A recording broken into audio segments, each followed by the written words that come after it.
My image transfers have never been this crisp, sharp, and dark. If you've been struggling to find the right magazines or high quality laser prints that actually work, that stops now. I found the perfect tool to practice with, and today we're looking at these GelElf transfer sheets designed specifically for this process. These are the ideal ratio of black and white and enough ink to get you multiple prints.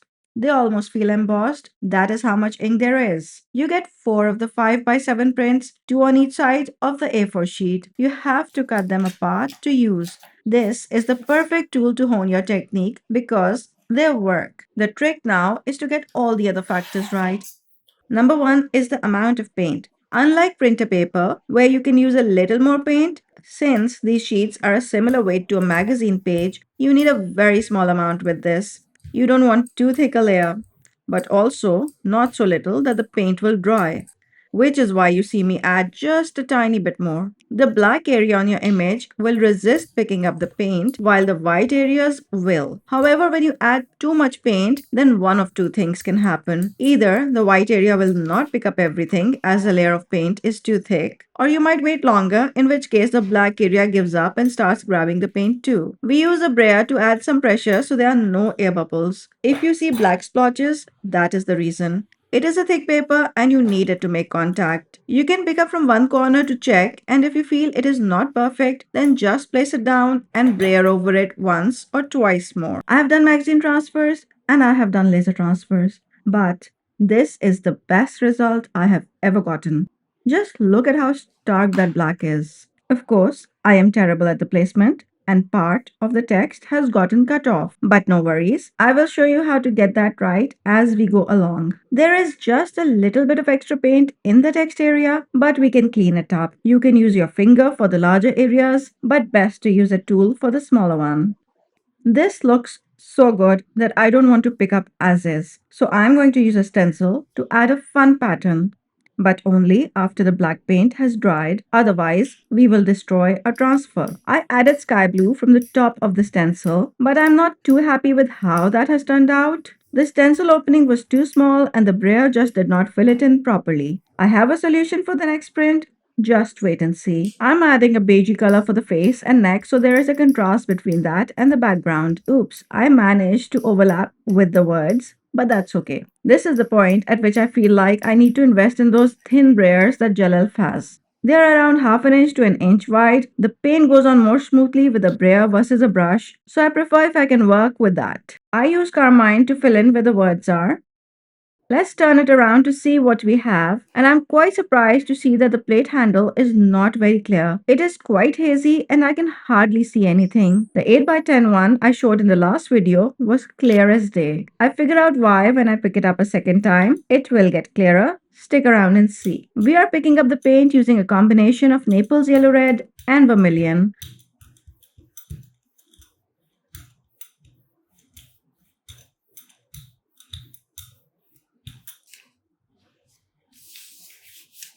And this is when the mystery of our hazy plate is solved. I forgot to remove the plastic sheet from the back side. No wonder the colors were looking so muted when I turned it around. Look at the difference once I peel off that layer of plastic. See why I love this plate handle? But let's get back to work as we need to lift this print. So many more experiments coming after this, and the best one is where we are going to compare reverse painting with acrylic paints versus soft pastels. And I will tell you which one I prefer and why. Our second print is going to use the same sheet. By now, I have used it twice, so this is going to be the third print. The only time that might be a problem is if you use very thick paint layers and the sheets are filled with that extra paint, thus messing with the resist aspect of it.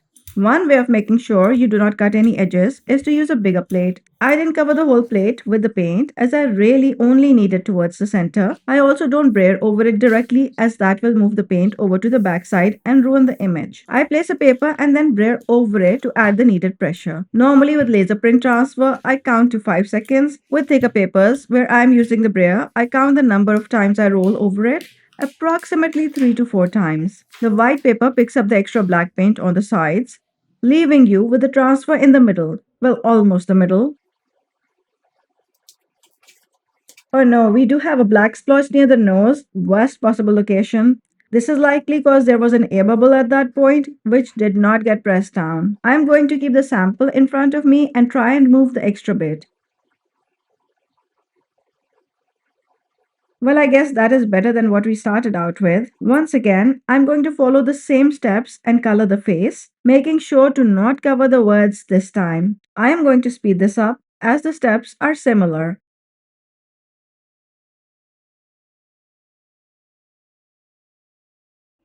You have to make sure the earlier layers are dry before you add any paint using the stencil. This time I am not using the brayer, instead I am using a sponge. This way I get a cleaner and smoother pattern. See how much better this turned out compared to the earlier one? I'm going to be using a few different stencils and colors to add interest to the print. I'm using a smaller gel plate as a palette so I can control the amount of paint. For the sake of transparency, I want to let you know that the image transfer sheets, two of the brayers, and the gel plate handle was sent to me by GelElf. This 8x10 one was also sent to me. No money has exchanged hands. They wanted me to post an honest review. The 5x7 plate I bought earlier and loved it. That is also the reason why I got in touch with the brand. I never even thought I would need the handle as I already had an acrylic sheet, but this has seriously changed the way I work. It is so easy to lift, move around, flip over to see what we have. Oops, messed up the white a bit. Paint went under the stencil. I tried cleaning it, but that still looks messy. So yeah, the whole thing has to go. And while it might seem like magic, I used scotch tape to remove it. After adding a few more patterns, I decided to play it safe and use the same color combo for the background. I really love what we have so far and just don't want to mess it up. Let's take a quick peek because why not? Ooh, that looks really good. One very important fact about these sheets, they are for practice only. You can make art for your own personal use, but you cannot sell it. But the great news is that the company is working with an artist to come up with images that you can use in your commercial art. It should take about a month for that product to be released. I cannot wait. Here is our print alongside the earlier one. I feel they're both quite similar except the face area is not as clean in the second print. I think my brayer pressure was lacking, hence why we have the air bubble. With the next print, I had the idea to cut to the exact size so I could align it properly. I cannot have the hair ending in the middle of the print. I thought this would be a good solution and it was for this print. But this is not the best solution and I will show you why. I added too much paint so I had to take some off. I brayer over it few times to get the layer as thin and smooth as possible. Because it is cut to size, I am able to align the top with the plate, hence making sure the hair is not getting cut off in the middle of the plate.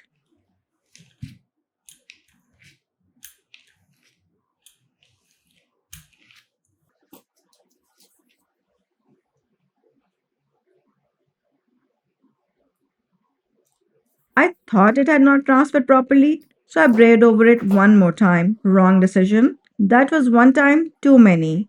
The lips and one of the eyes got affected. I think we can get the lips to work by filling in a bit of red paint. Yep, that seems to have worked. I'm going to end up fixing the eye too at the end with a magic fix. For now, I'm going to add color to the face, brayer it, check to see if I need more, and end up adding more. I'm using a brush to color in the hair with two shades of yellow. I'm doing it roughly. It doesn't have to be perfect as long as you stay within the outer lines. You can be as messy as you want on the inside area.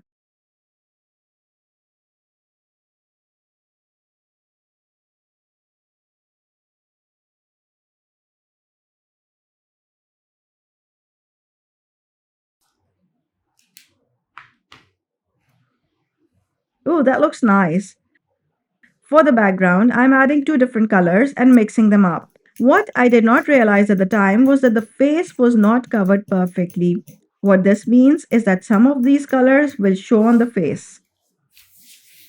Let's pick the print and see how we have fared and if that has ended up spoiling the look.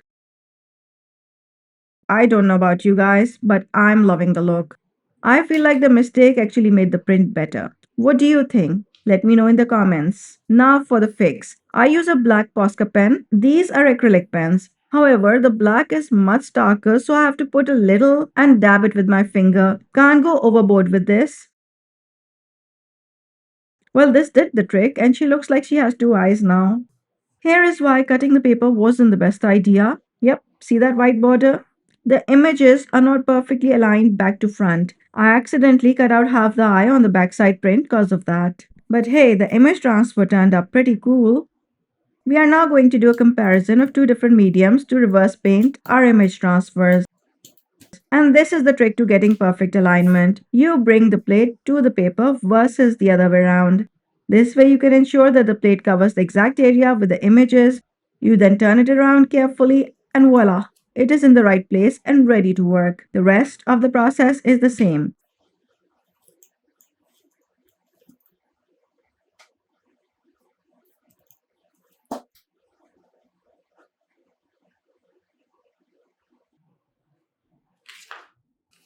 This one I did earlier, but without properly aligning it. You can see part of the text has gotten cut off at the bottom and the whole image is a bit skewed. We wait for the transfer to dry before we can paint. This is called reverse painting and we have been doing a bit of it so far, but this time we are going to pay more attention to the coverage. We are going to color using acrylic paints and brushes, but for the next one it is going to be soft pastels. At the end, I'm going to let you know why I find one medium to be better than the other. I quickly add some basic colors to the lips, the crown, and the white of the eye. I try and lay down a very thin layer first on the neck and face. This will not be enough coverage, which is why we're going to get back to this and dab more paint on the same area.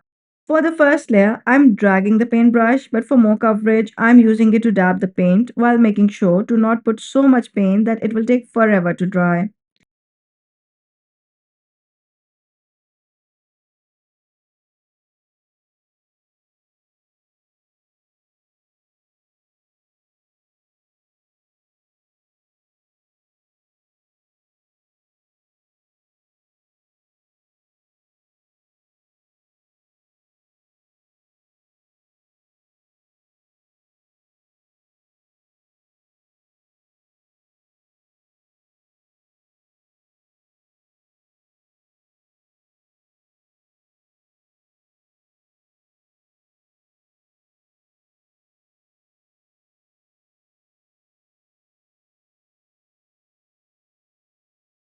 It is a good idea to keep turning the plate from time to time to make sure you're getting the correct results. This has turned out great. The colors are bright and vivid and we got good coverage exactly where we wanted.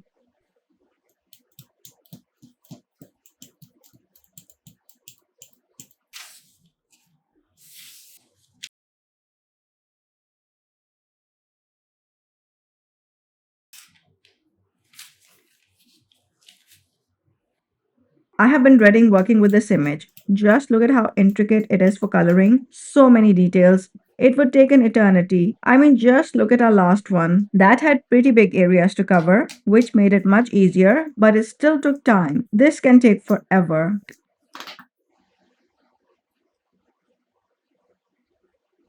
However, we are not using acrylics nor a brush this time round. We are going to be using soft pastels. And the only way to use them directly on the plate is to add a layer of matte medium first and let it dry. Once dry, this layer provides the needed grip to the pastels. I wasn't sure I had proper coverage, so I added more medium. This was a big risk. Had the earlier layer dried out, the brayer would have started picking up the paint and medium from the plate, and the entire transfer would have gone down the drain. Thankfully, this did not happen. Make sure that the medium layer is dry before you start applying the pastels. Smart me remembered to check only after I had started, but we're in the clear, so all good. The pastels are so much easier to apply than the paint with a brush. I am really enjoying the process, and out of the two, this is definitely my favorite way to add color to an image transfer. Personally, I love these image transfer sheets and I would highly recommend them for practice.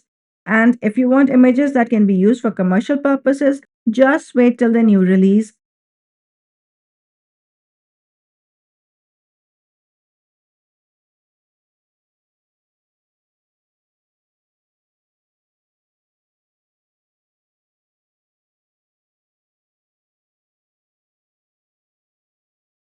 And you don't even have to take my word for how great these are. The results are right in front of you. You may also be interested in other image transfer and resist techniques. If so, I have a link to the relevant playlist in the description, and if you wait a bit, I will be adding the links on the screen. But first, let's pull this print and see how it turned out. Oh wow, I love it. I am definitely going to be using soft pastels with a gel plate a lot more from now on. So far, we have made these prints. Our first one that is a bit misaligned, yet lovely to look at, and the same one on the bigger plate. Which one do you prefer out of the two? Then a painted lady with a flowing hair, the one we reverse painted using acrylics with intention, followed by the one colored using soft pastels on the plate. What is your preference? Would you use acrylics or pastels for this technique? And as promised, the links to the playlist for the transfer and resist techniques. If you like this video, don't forget to subscribe and turn on all notifications so you don't miss out on future videos. See you in the next one.